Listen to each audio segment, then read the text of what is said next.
It's Morphin time! Mastodon! Pterodactyl! Triceratops! Tyrannosaurus! All right, what's going on, guys? Lenny and I just watched the new Netflix special, The Mighty Morphin Power Rangers, and we're going to break it down and get into it a little bit. Lenny, what did you think? Bro, this was the special that I needed as a 30-year-old Power Ranger fan. It definitely hit all the nostalgia notes that I needed it to, opening up some cool potential new lore. So couldn't have been happier. Yeah, I was very happy with it. Just like you, I grew up with it too. And yeah, it was super nostalgic for me and, reminded me of like sitting in front of the TV on Saturday mornings with like saltines and peanut butter and snacking out on Saturday morning cartoons. Honestly, some of the toys back here are from my childhood, so that just makes me go back and just like sitting there bagging them together, and it was great. All right, so with this episode, we get a bunch of the old cast back, and mainly the most important ones, in my opinion, David Yost and Walter Jones back as Billy and Zach. Fantastic.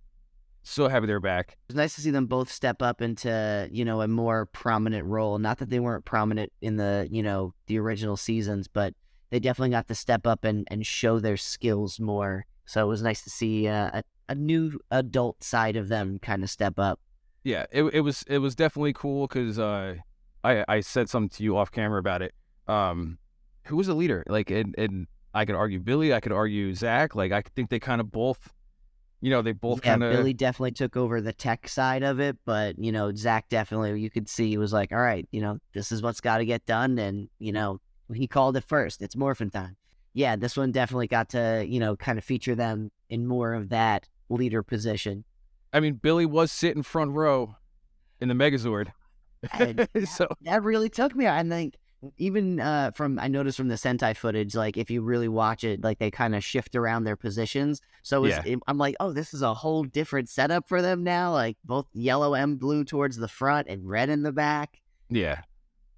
Well, we'll jump into that more when we get there. We'll get there. So the episode, it starts off with Billy's trying to lure Rita out, and we really don't know like how Rita's back or like why she's Robo Rita and everything. But like they're he lures her out and they're fighting, and then the other Rangers teleport in.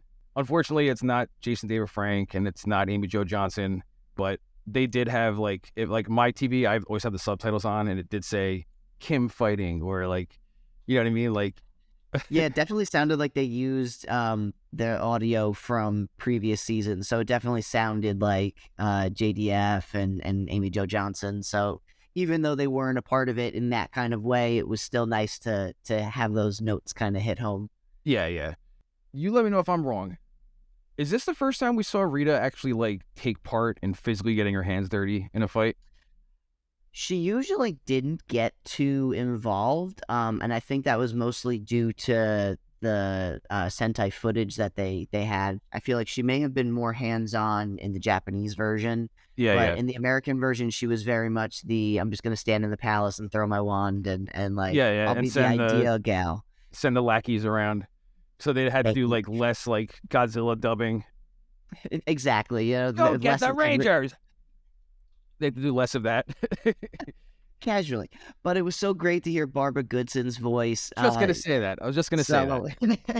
It really hit that Rita aspect, that, that voice is iconic. But I guess like the Robo Wave was like a cool way to like give her like a gimmick, and it gets explained why she's Robo Rita eventually. So it makes sense. And then Barbara Goodson is there in her same evil fucking self, which is, I can listen to all that. Every time that voice, after 10,000 years, I'm free. I'm free. Yeah. They finally tied up Trini's death. Like, you know what I mean? So it was a nice way to kind of like write off her character, but also like later on, they kind of pay tribute to her character and to Trang, like, what is it? Thai Trang? Is that how you pronounce it? Tui Trang. They pay, they pay respect to her, and at the same time, it's like kind of both of them.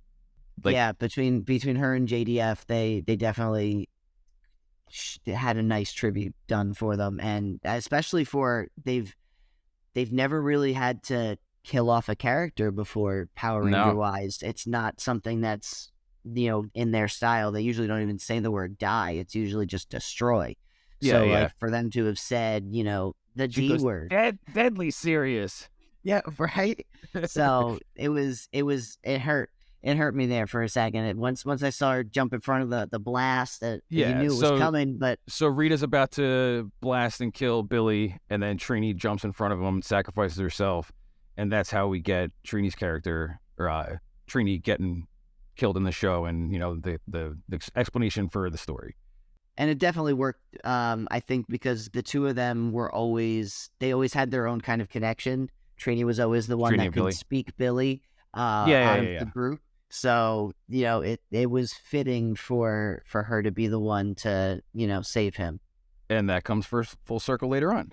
I have in my notes that it would have been great to see the original MMPR actors back, Amy Jo, Austin St. John, and JDF, but JDF unfortunately passed away, and Right. he actually declined before production started with this. From what I hear, there was a whole situation. They were trying to get him involved, but also trying to use the same story of like Legend of the White Dragon, already working on, and kind of like make that the storyline. And they were But it was very similar to what he was trying to do on his own, right, with the guys from Bat in the Sun. Amy Jo Johnson said she basically just didn't want to do it anymore. She didn't want to be in her 50s and in tights, and there was a rumor of a pay dispute, but who knows? She just didn't want to do it. Respectively declined. Yeah, and it's funny that in all the Power Ranger groups that I'm in online, everyone was like, "Well, Amy's not doing it." Blah blah blah. I'm like, guys, it's not the end of the world. No. Kat was always equally as much of a Pink Ranger because even between Mighty Morphin, Zeo, Turbo, like she put her time in as a Pink Ranger. So it's not like it took something away from it by not having Amy Jo in it. And she's working on the new comic books that are coming out. Yeah, Boom Studios is gonna she's do still definitely involved with the franchise, even if it's not on screen. So all the props for her for doing what she's got to do and making the right choices for her. Austin St. John wasn't there. He's having legal issues, something to do with COVID fraud and stuff like that, so he couldn't leave the country legally or something, and they filmed in New Zealand. Ron Wasserman came back for it. Wow. Ron Wasserman is definitely the unsung hero of the Power Ranger franchise. That guitar riff, anytime you hear that, like, it's not even until I got older that I even knew who he was or got to appreciate him. Him and I are actually Facebook friends. It's a slight brag. Gotta like that. So then we meet Trini's daughter, Min.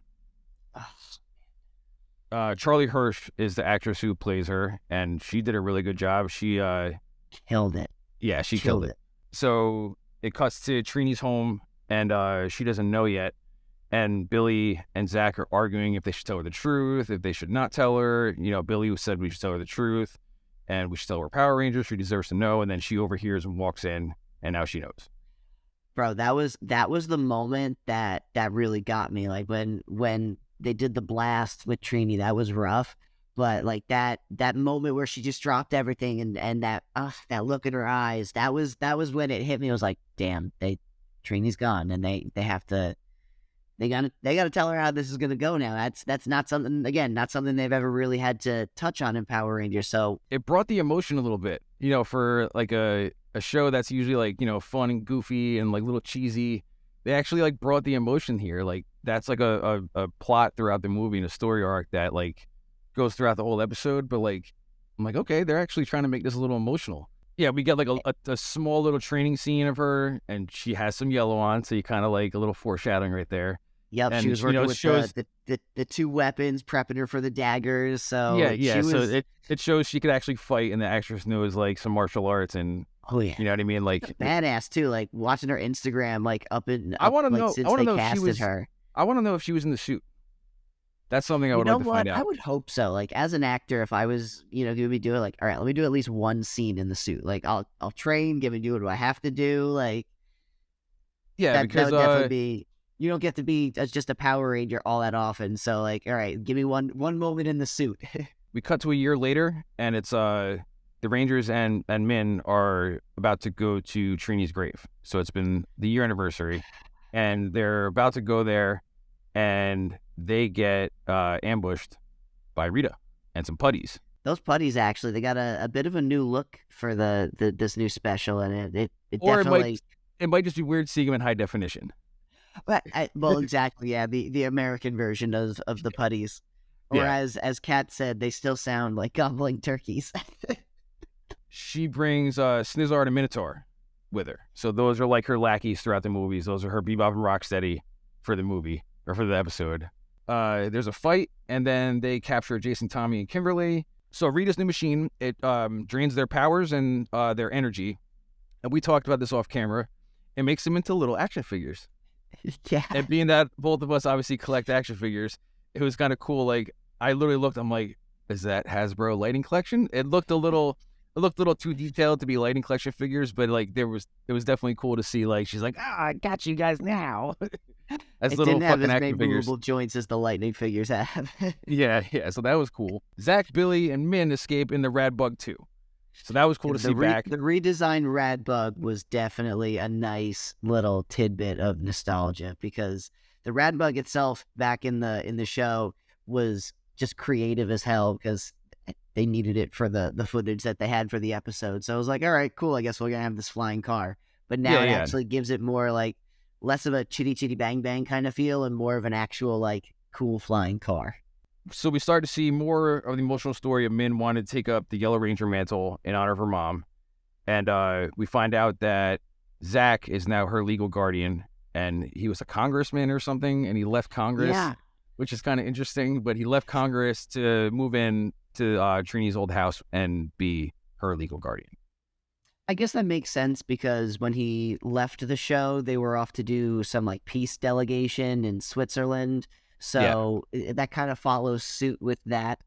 Billy is basically the Tony Stark of this universe. He has Cranston Tech, and he develops all the tech for the Power Rangers.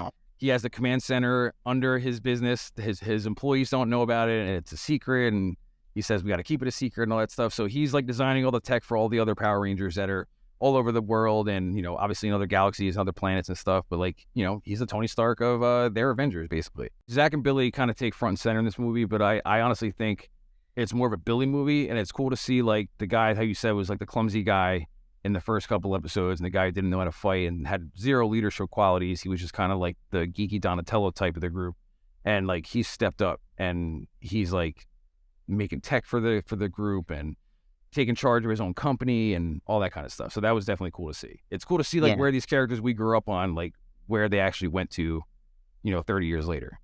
Right. And not just like, okay, obviously like had left on another planet. You just feel like, okay, well, what happened? Now it's kind of give him not like a closure for his story, but at least like a next chapter. Min blames Billy for the death of her mom, basically saying that like this is your fault, and we kind of don't know like as a viewer what exactly she's talking about. But like we get a flashback scene. It's a Billy and Alpha trying to resurrect Zordon, and they're trying to figure out like if he's still in the Z wave and like how they can get him out. And while they're about to, they think they're about to get Zordon out, Rita comes out, and then we find out that that's how Robo Rita comes about, because Rita takes over Alpha 8. Boom. Robo Rita. That was a nice touch. That was really cool. Because I was sitting there the whole time. I was like, okay, so how are they going to get Rita back? Because the Z Wave essentially turned her and Lord Zed good. So now to have that kind of spirit that was trapped in the energy that was able to get transferred through that was a nice touch. I really appreciated that. So Alpha 8 is Robo Rita. So the Alpha we were seeing before that, and for the rest of the show, is actually Alpha 9. Which played by the same voice actor, which was just great to hear the classic. Yeah. It's good to see you, Rangers. Yeah. Yes. Yeah. I never get sick of that when they all morph. I never get tired of that. Now go Power Rangers! I just thought that, I was like, oh, me too, Alpha. Me too. So then we find out Rita is trying to lure the Rangers out, because Minotaur can track the Rangers as they are morphed. If they're not in suit, they can't track them. So Rita is spearheading attacks all over the world to capture all the Rangers, and Alpha 9 puts out the Bandora protocol. Yes. So essentially it was a protocol they set up just in case Rita ever came back. Oh, Bandora okay. is a callback to the Super Sentai. That's what Rita was called in the Japanese version, the Queen Bandora. Oh, So that's cool. That's a cool little Easter egg. I see. I didn't know that. yeah, That's so cool. that's a nice little touch of theirs. And then all the teams they scrolled through. I want to say they did Wild Force with Turtle Cove. They had Terra Venture in there for in space, I believe, or no, Terra Venture was Lost Galaxy.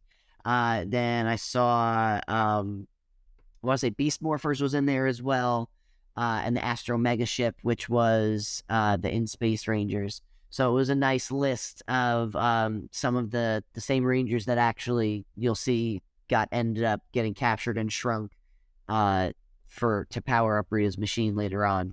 Yeah. And that's when we get reintroduced to Rocky and Kat.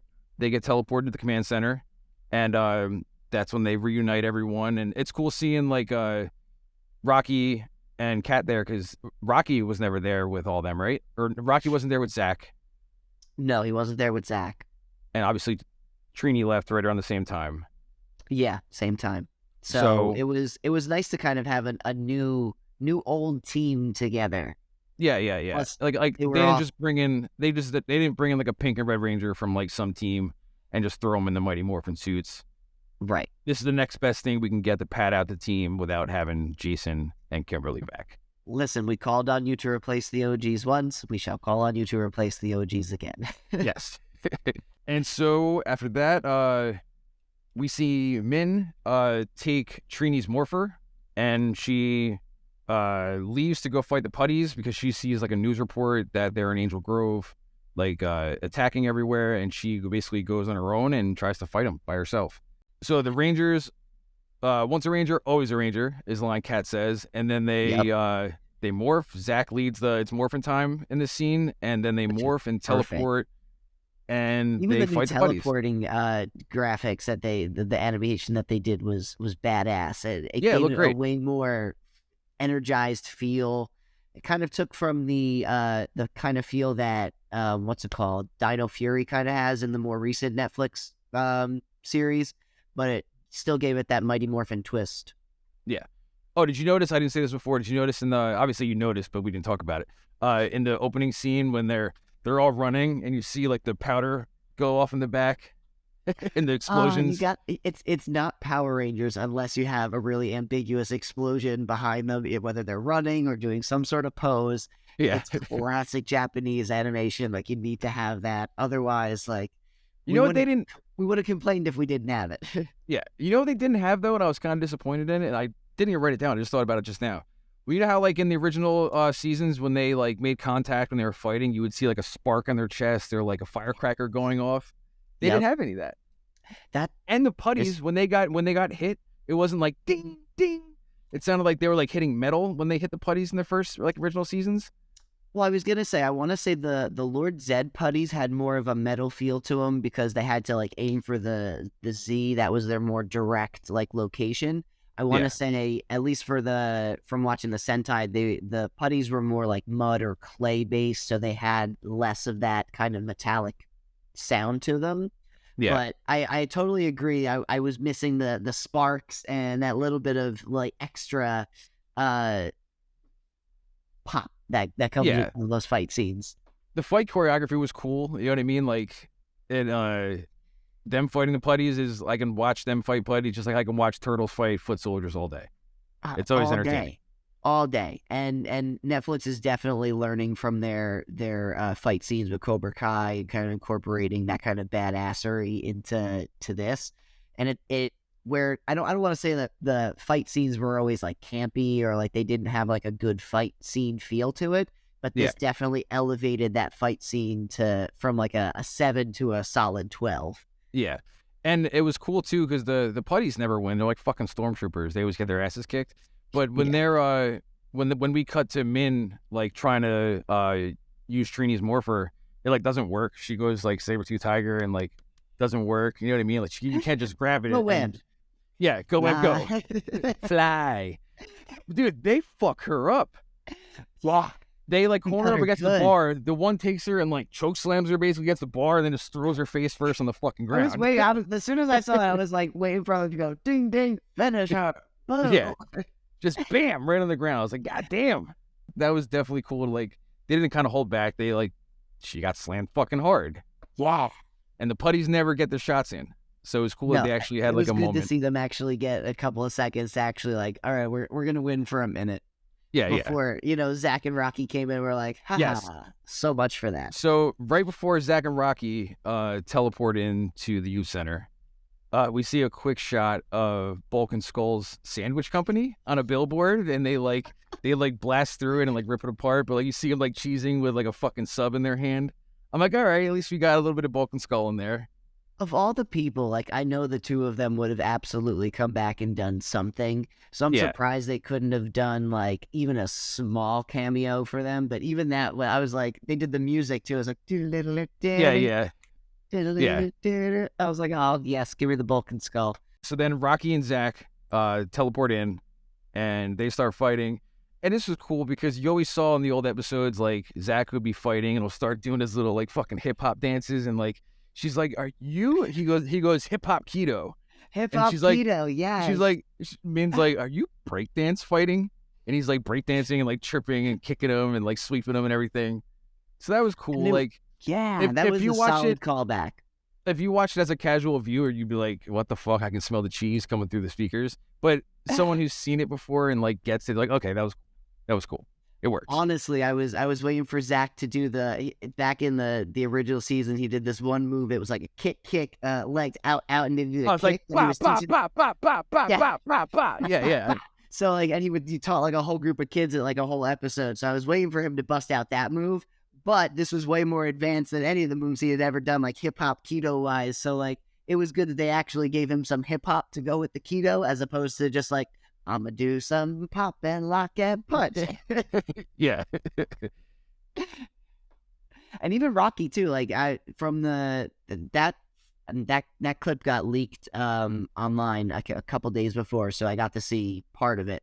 And even watching, I was like, they didn't really give Rocky too much in that fight scene, but they still let him come in and kick some ass. He does like one or two kicks, couple punches, but that scene you could tell was mainly for Zach. For Zach. Yeah. But you got to actually see him like out of suit, and you got to see Rocky out of suit, so that was cool. Both of them, yeah. And I was telling you this before off camera, dude. Walter brings it, acting wise. Like the scene after that, he has a whole talk with Min about like, you disobeyed me like deliberately, and give me it back. I know you have it. Give me it. And she hands him more of her, and he's talking to her about like, being a Power Ranger isn't just fun and games and like quips, and then like, it's hard work. It's hard work being a Power Ranger. And he actually like brings it, and the emotional arc of like her wanting to be the Yellow Ranger is like continuing, and like we're getting like halfway there at that point. Like, yeah, and it's a great arc for her. You can start to see her arc as the Yellow Ranger, but you can also see his arc going from, not just a leader of the Rangers, but also taking on that mentor role, filling in for Zordon. Yeah. Making sure that, the lessons that need to get taught.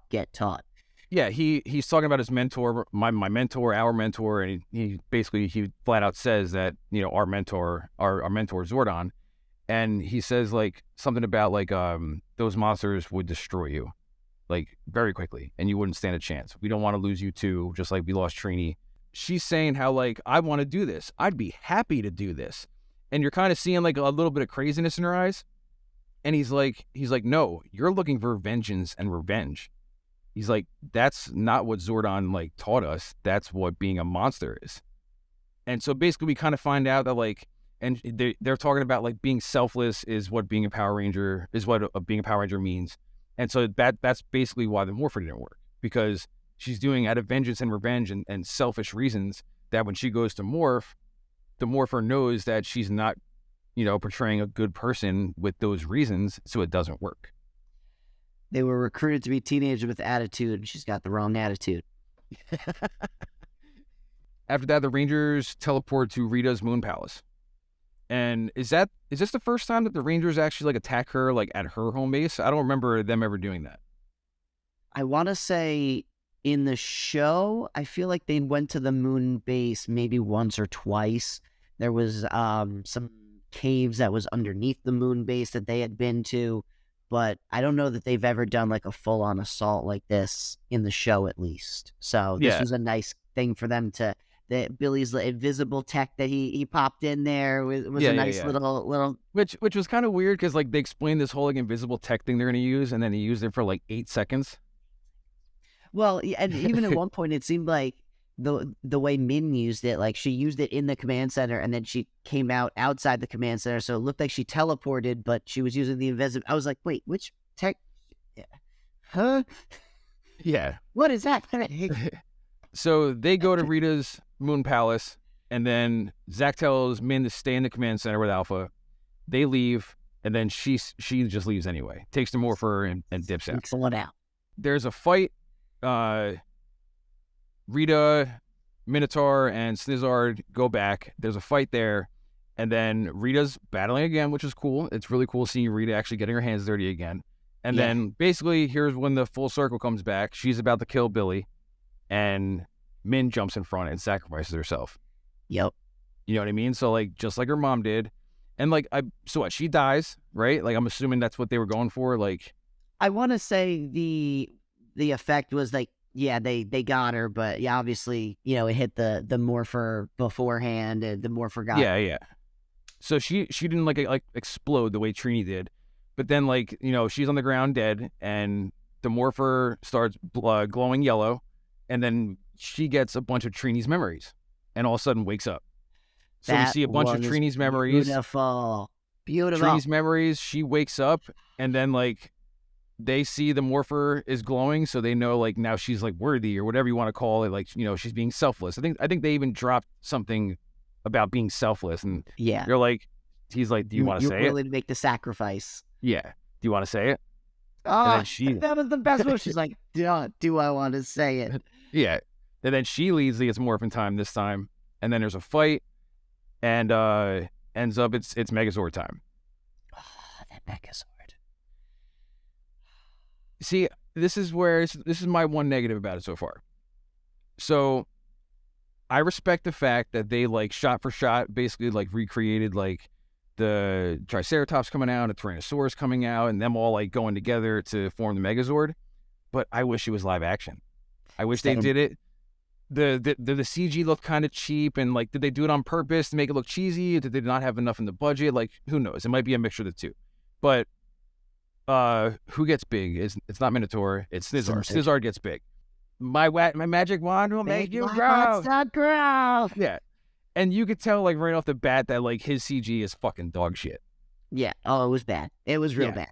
So like they have the fight on the moon, and it was really cool seeing a battle on the moon. But like again, I wish they just did it where they had them in the suits. They had the Megazord in the suit. It was live action. Did a battle with the sparks and everything and the explosions, and like I think that would have wrapped it up nicely.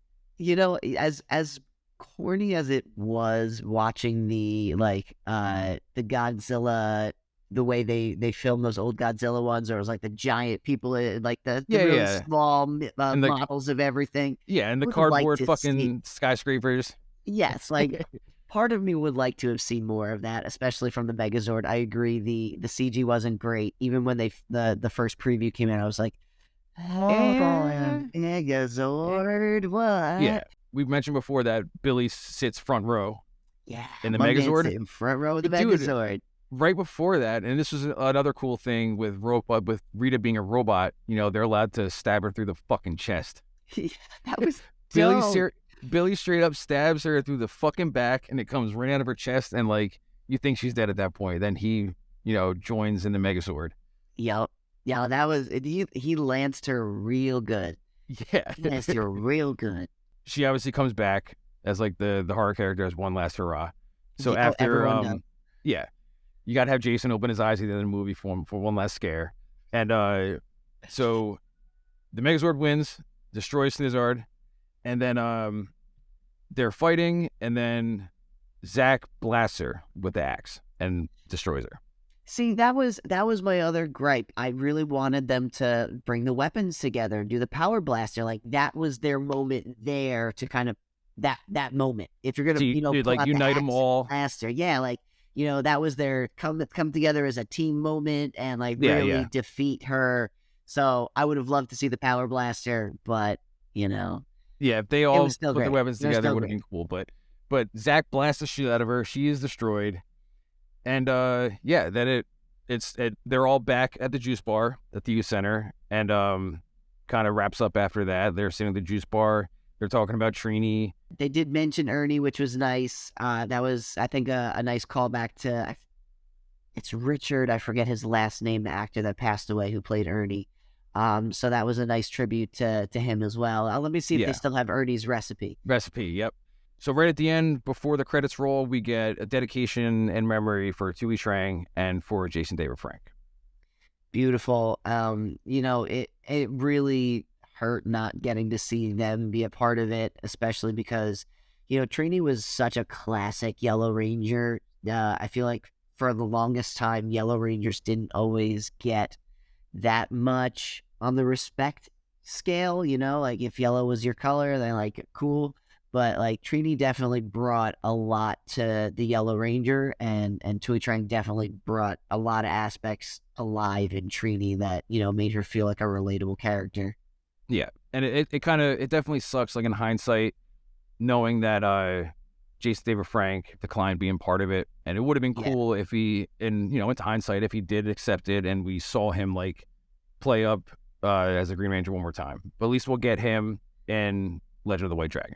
Right. It would be like, I also would have liked to see, the Dragon Zord, and a nice Megazord combo, bring out like the Dragon Zord in fighting mode. Like those little tidbits would have been cool too. But, you can't really do much with the Zord if there's no Ranger. So like, I get it. Yeah. Yeah. So the Rangers see the day, everything's wrapped up in a bow, and it ends just like the episode has ended, with like a little montage of like the opening scenes and stuff like that, with the theme song playing. Yeah, that was a nice little ending credit. They also did that the song from one of the episodes with Amy Jo Johnson. With Kimberly. Yep. That one got me too, because that was playing around. I saw a lot. That was a background song when JDF passed, so there was a lot of videos going around with that. So that one hit home. I was like, damn it. You had to hit me one more time right before the episode ended. At least, like, obviously you can tell it wasn't like it wasn't any like bad feelings with her not wanting to do it, or they wouldn't have thrown in her song in there and actually shown her like her face. Used footage of her, that way. Yeah. So yeah, they wrapped up with that, and credits. That's a wrap. I was hoping that there was going to be a little end credit something, because with I don't know how much you know, but Cosmic Fury, the new season that's supposed to be coming up, they have Lord Zed coming back as a villain. So I was hoping that they were going to at least like tease something with that. So I was like sitting there, I was like, okay, come on, give me Zed. Where is he? Where is he? Yeah. And I was like, damn it. Well, it does kind of leave it open-ended, where Billy says he's like going to stay on Earth because he has unfinished business, and Zach is obviously with Min, so we might see them again. All right, guys, so that was MMPR once and always, and let us know in the comments if you guys liked it, if you didn't like it, what you did like, what you didn't like. If you like the video and you want to see more, like, share, comment, and subscribe, all that good stuff. Lenny, appreciate you hanging out, dude. Always a pleasure. And for the next one, Thanks for guys. having me. Later. Later, guys.